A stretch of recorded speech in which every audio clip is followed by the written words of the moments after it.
Hey, everybody. I'm Tracy. This is Heben. And welcome to another round with Heben and Tracy. We are so thrilled and blessed that you came back to join us for another episode. We are very, very excited. We're always excited, but now we are like triply excited because we have with us in the stewed, as I like to call it, Miss Jean Grae, rapper, singer, writer, extraordinaire. Comedian. I have a question. Can we turn Jean's mic on so she can like be a part of the system? Yay! Do you need background singing? Always. We're going to talk to her. We're going to interview her. And we're going to also talk a little bit about dating, Tinder, a few things we're going to try for the podcast just for y'all. Listen, I have some thoughts. Okay.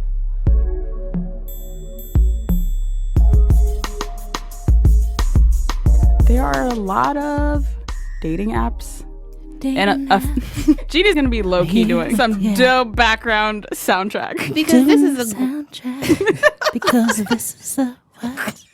All right, so there are a lot of dating apps that are like now catering specifically to Black, brown people. right. Black and brown. So later on, not right now, later on, Tracy's going to try meld.com. It's not .com. date. Meld is a dating app specifically for quote-unquote black professionals. You have to sign up with your LinkedIn. Which automatically means it's fucking horrible. Yes. So you're trying that one. I'm going to try Mill. I'm going to try blackpeoplemeet.com, which I Yes. keep seeing commercials for, and they're like all like young, hip Brooklynites. We're light skinned. We're partying. We have natural Let's go hair. to Bed-Stuy and get an aperitivo. So Tracy's not really all up in the dating app world. Tracy's not really all up in the dating world, period. I mean, same. because Tracy has a very sad story about where she came from. She's good. Don't worry Came about her. from an orphanage. No, she didn't. It's not that sad, but It's not that sad. Sorry. So to get Tracy like a little bit more acclimated into this, I was like, all right, girl, you got to download Tinder. Obviously, we did this while we were drunk. 3 or 4 drinks in. I'm pretty sure all Tinder downloads are drunk downloads. They have to be. So what has been your experience with Tinder? You've been trying it out for like a week now, right? Would you like me to switch to a Negro spiritual? Please. I'm going to need the strength Yes. of the ancestor. All right. to get this. Okay. We need more casual New York. What is a casual Negro spiritual Just having? when you're talking and someone whips one out. Oh. All right. What's been your Tinder experience? Tinder has been simultaneously aggravating, annoying, and addictive. Yes, that's so First real. of all, shout out to my alliteration. I didn't even do that on purpose. Keyword dick. If there are people still in the world who have not downloaded and used Tinder, I really Which is thought I was allowed. the only one. No, I there's really a lot did. of people, I think. So There's Tinder 1% is of the population. Tinder is an app.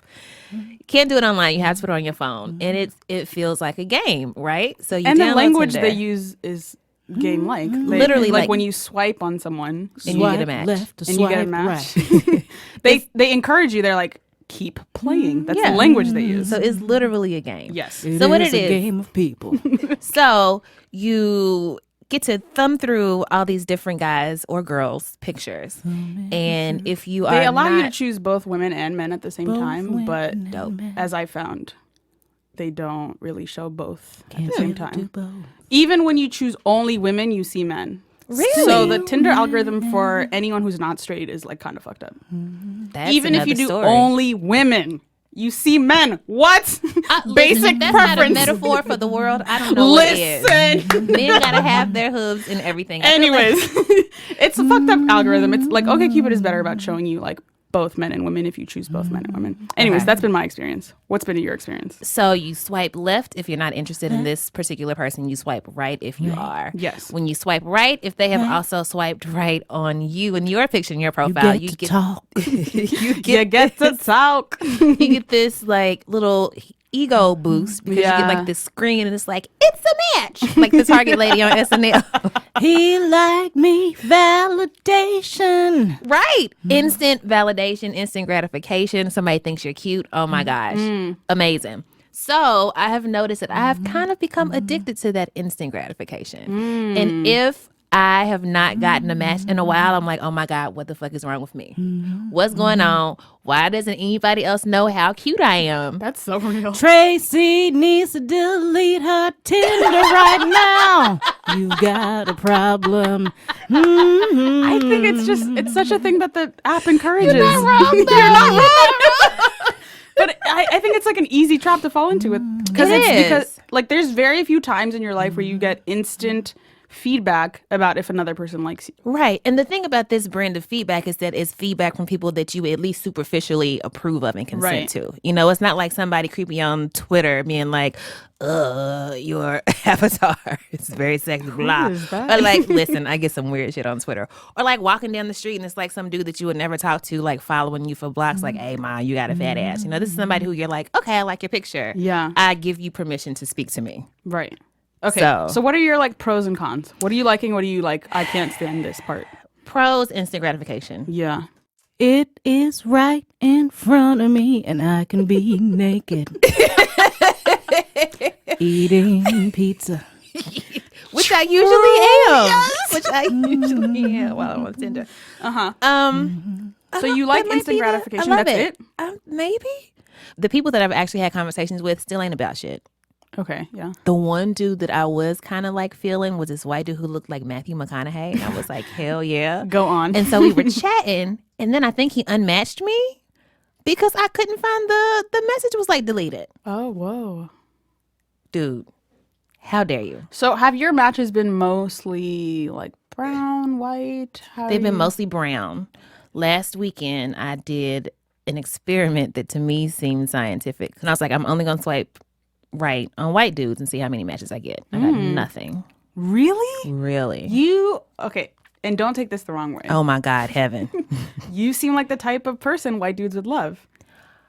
Interesting. My friend's theory is that white dudes who have pictures where they're like doing quote unquote adventurous things.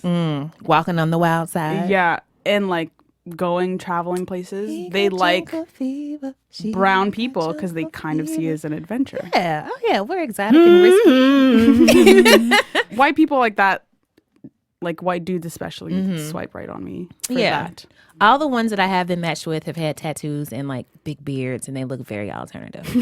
So which works for me because I'm kind of into Are you that. like excited to try like the black specific apps, which you're going to be doing like in a few weeks, or are you still like feeling weird about it? I'm excited only because I like absurd things, and I feel like it's going to be completely absurd and crazy. Okay. Especially Mild. Mild's going to be a shit show. Okay. Of like black men bragging about not being a typical black man and not having any baby mamas and polo shirt. Well, this is going to be interesting. It is. So what's going to happen? We are going to put ourselves out there for your sake, America. This is for y'all. This is for y'all. We are doing this for our culture. Literally. I'm going to try Meld. Heaven's going to try blackpeoplemeet.com. And we're going to actually go on dates. And maybe do some like stealth, like Inspector Gadget. Maybe recording we're in the middle of the date. I'm reporting to you live. I'm trying to get our fantastic fantastic producer Jenna to go to the restaurants that we go to on our dates and like hide out in the back, like in behind a trench plant, coat with sunglasses behind a plant and take notes. Yeah, we're definitely going to be in the same restaurant and pretend like we don't know each other. Absolutely. If you have a Negro spiritual singing waiter, just ignore me. Stay tuned.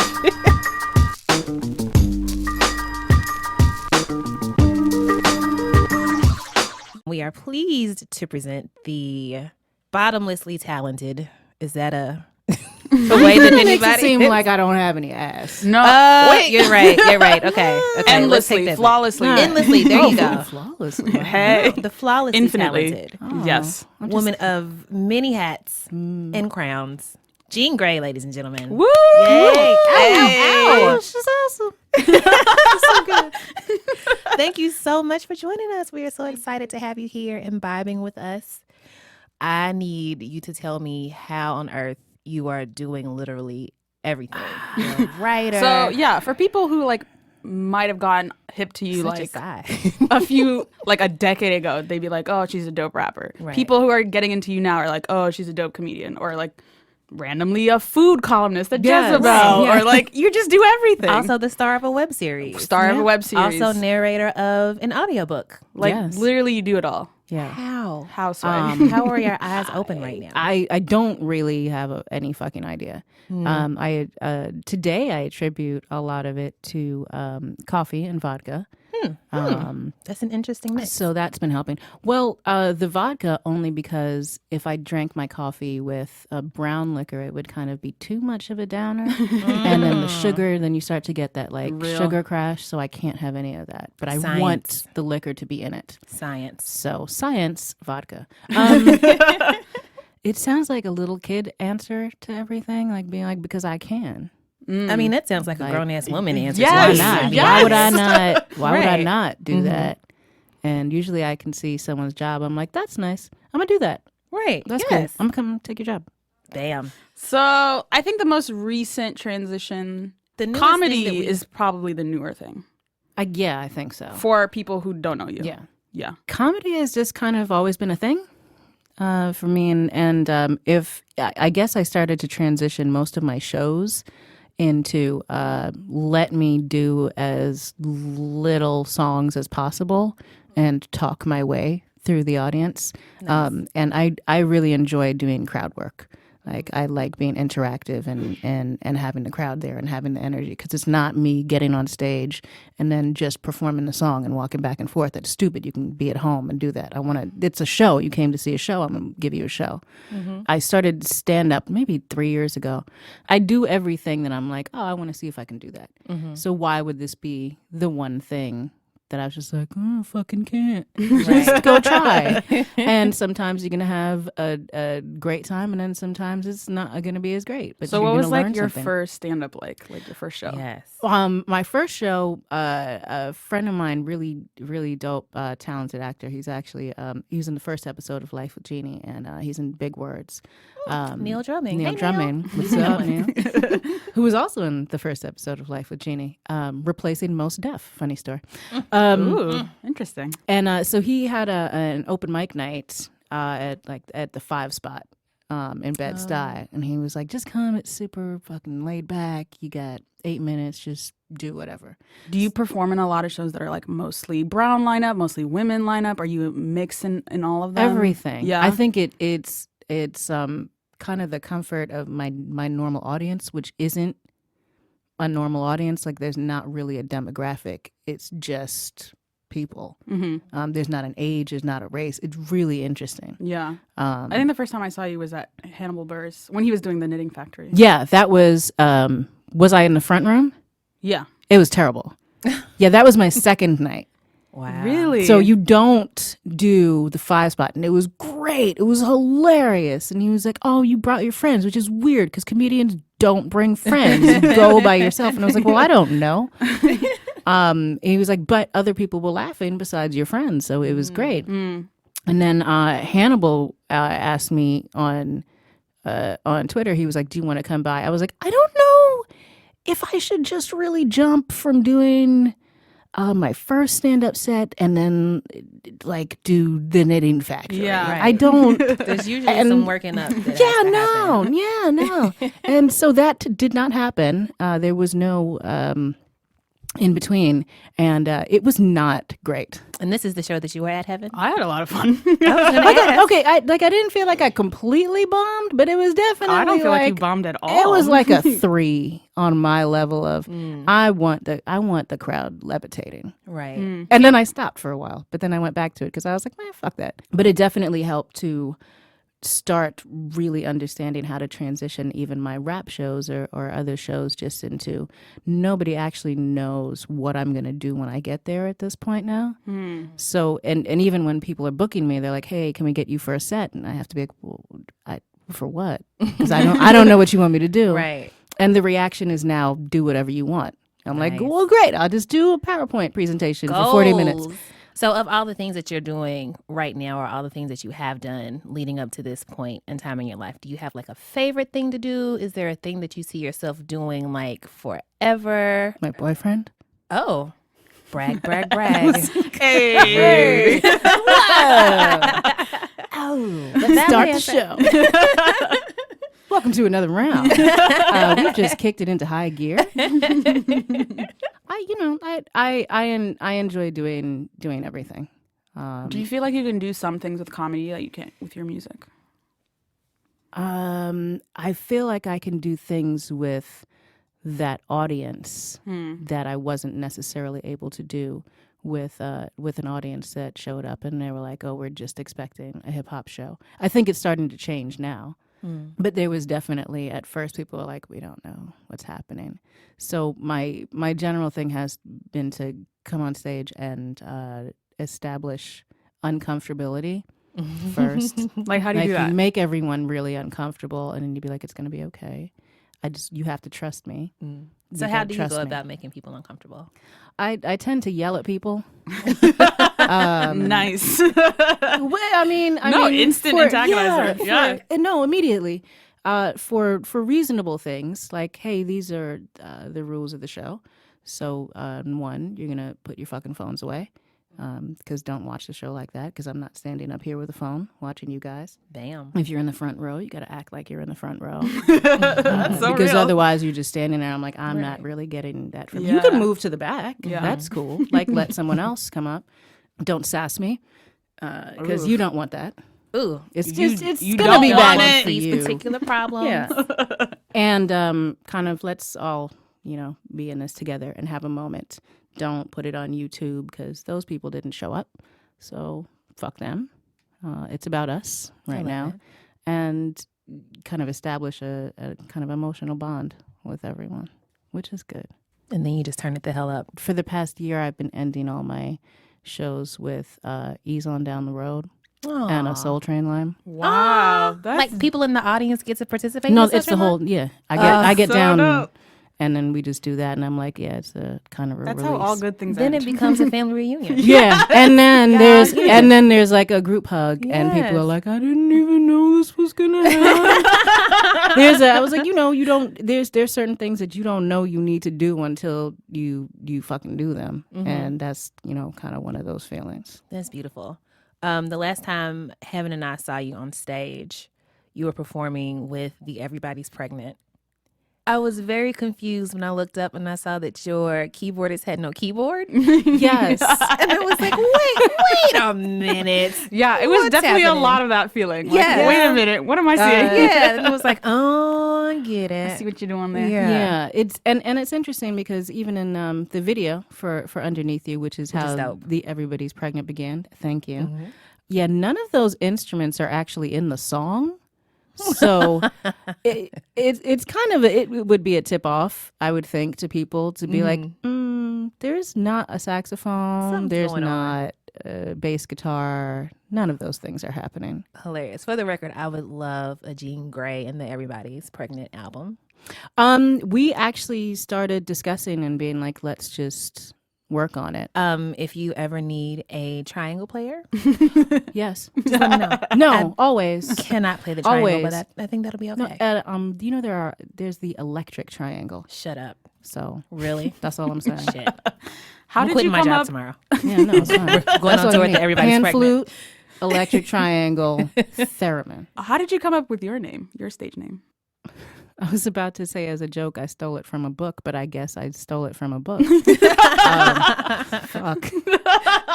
What's the book? Damn it. This bourbon's good. It is delicious. I stole it from the X-Men. Oh, But fun. that's fun, obvious. I don't know. I didn't even get that. No, you Heaven's know what's adorable. good is that once a year now I go on Twitter and I play The Future, a game of the future, which is like saying, man, I wish, and I use really ridiculous things. I wish there was a way I could wear glasses, but not on my face, like inside of my eyes. Hashtag the future. Oh, shit. And then see how many people answer me. And they're like, do you mean contact lenses? I'm like, no. Well, actually. No. That's what such a is great Twitter trap. Yeah, so I use someone just told me there's this character in a comic book named Jean Grae. What is that about? And without fail, it's like a horrible giant bear trap. Yeah. Without fail, And at I'm sure you least get tons of bears in the trap it's every single time. delicious. I feel like men on Twitter especially love to do that. It's Because delicious. they love showing you how much they fucking know about everything. And I go for a good hour. And I'm like, no. What? And they're like, what, you don't know? I've asked that. I've asked how to write raps. I've asked what 55 plus 3 is. A bunch of what color red and blue make. People, it's great. So good. So good. Speaking of Twitter, earlier today, I saw that somebody tweeted something at you that I'm sure they meant to be very complimentary, and they were like, It's a female hip hop. Yeah, Yeah. Jean Grae is the future of female hip hop, and she was like, "Female hip hop is not a genre, honey, darling, sweetie." It's not. That was like, yes, It's not. drop that mic. It's not. And, yeah. How do you feel about social media in general? How do you sort of implement it in all of your various crafts? Social media changed the game for me. How so?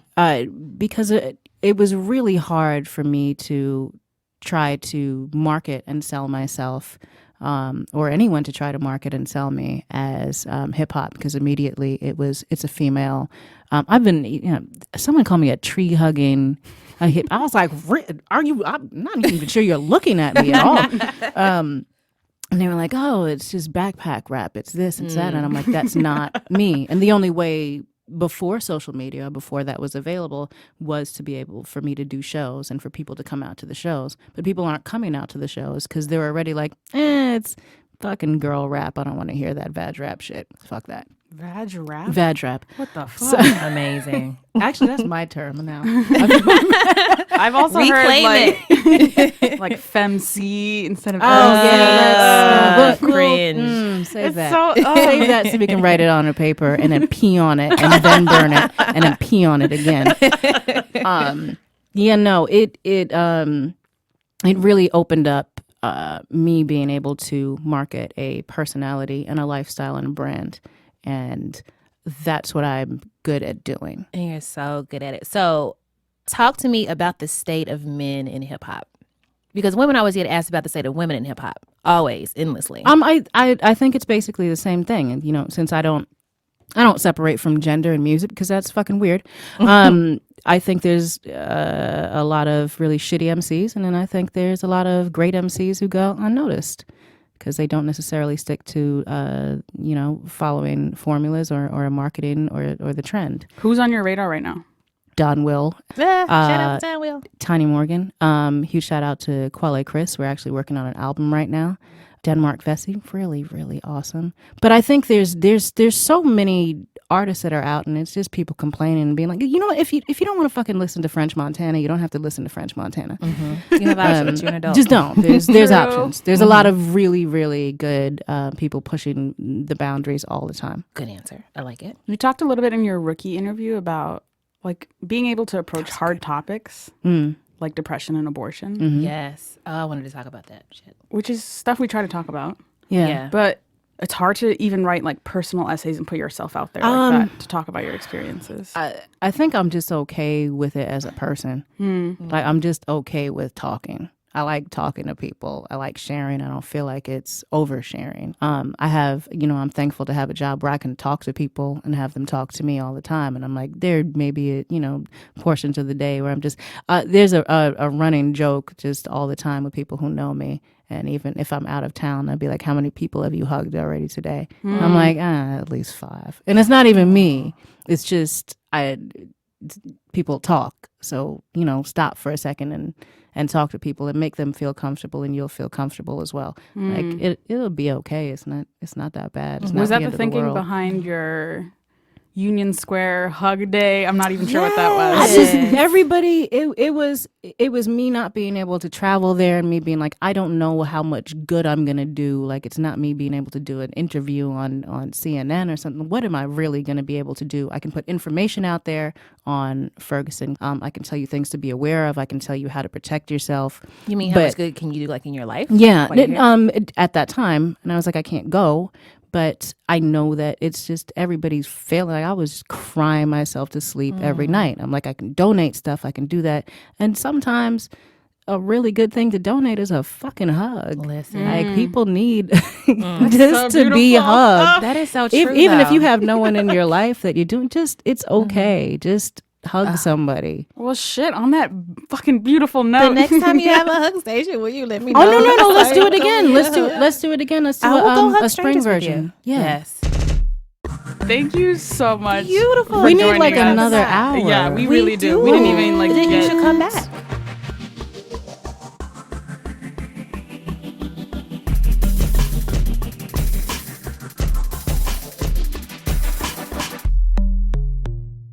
Heaven, it's about that time. What time is that? It's time to buy around for somebody. Hey. Who you buying around for this week?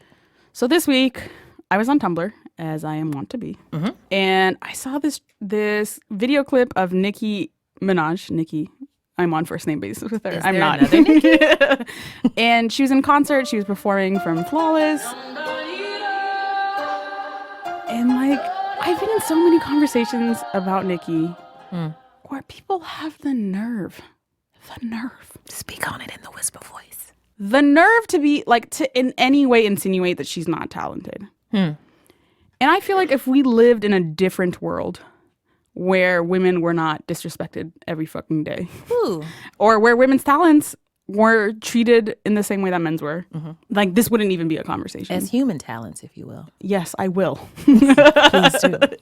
Like, it wouldn't even be a conversation, yet somehow I still find myself defending Nicki like a lot.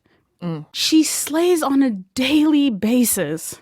And somehow we are still having this conversation about, like, is she good? Listen. Is she, like, part of the top tier rappers currently? Like, Oh my gosh, she put her butt in a video. yeah, like, Ooh. it's so basic and absurd how dismissive some people are of her. And just on a pure skill level, I saw this clip from her concert, and I was like, this is fucking incredible. How dare anyone What was she? try what to song come was for she her? doing? She was just doing Flawless. Like, this is her rapping Flawless remix. Cause we A-listers,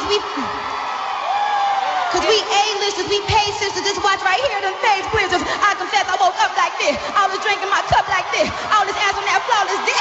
Instagram another flawless pic. Flawless city with these flawless titties. I got all these hundreds, you got all the 50s. I was some flawless bitches cause they more than pretty. Cause niggas love bad bitches. I be on they crispy. Throw the ass back, I be on my frisbee. Princess cut diamonds on my Disney. So around on me, Nicki. All right, around for Nicki. I'm going to buy around for FKA Twigs and also myself because Ooh, yes. I have been living under a rock, apparently. I just now got into her music.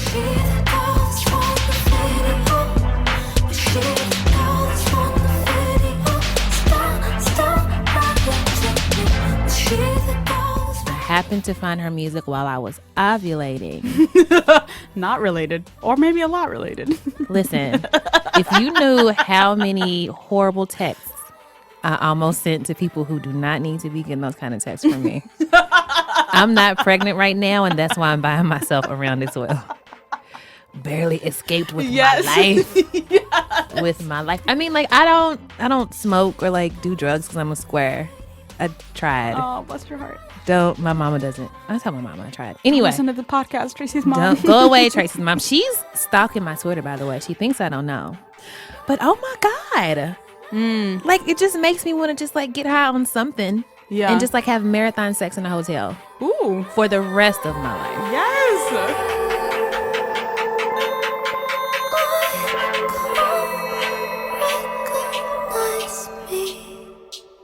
I'm going to make a kid to that album, somebody's song at some point. So since we are having a freaking blast with our current company and our current cups, we would love to have Miss Jean Grae buy around for someone. Put us on to something. What are you into? Who are you buying around for? I'm gonna buy around for you guys. Oh, that's so proud. Oh my God. But not specifically you guys, actually. Oh. I'm gonna buy around for your hair. Oh, shit. I cut my hair in about 10th grade when I went to high school, and it was very, very long. And I have not been able to grow it back since, not because it doesn't grow back, but just it's really hard to go through that middle stage. Ooh, the Yeah, So I really stage. appreciate you. I was going to say just for being Black women doing this, but no. It is for going through the middle stage of growing out your hair that's and so having real. it look amazing. Because I'm going to try to do that this year. You got it. And I need your support, actually. I was gonna say if you need pep talks. Yo, I need a holiday Tracy's got the station. ill pep Yeah. talks for this. Got you. I need drinks. I need steaks. Yes. Tips, Yeah. product tips, Everything. like Pole a dances blog post. for myself. I'm going to do the pole dances. It's fine. But yeah, so around for you guys. Oh, I really appreciate that. We will Of accept 12 this shots round. of 151 Oh. each. Whoa. All right, let's I do might this. low-key pass on Let's this. do this. Around. Thanks, Jean. Thank Thanks, you. guys.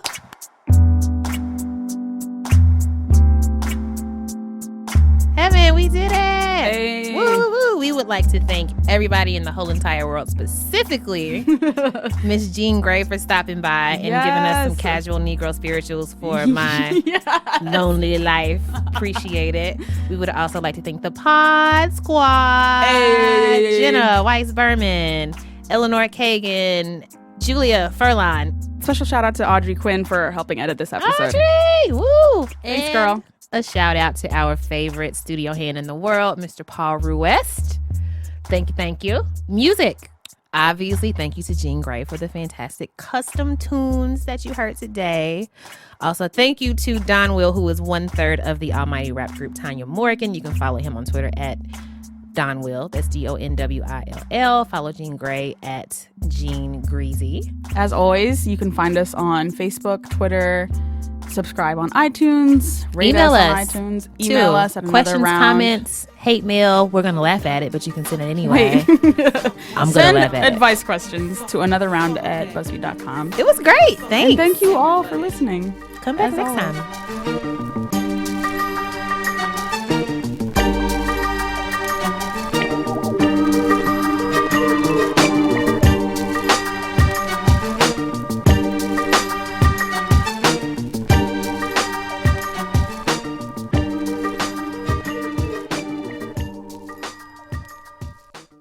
I need to vomit my feelings about Tinder.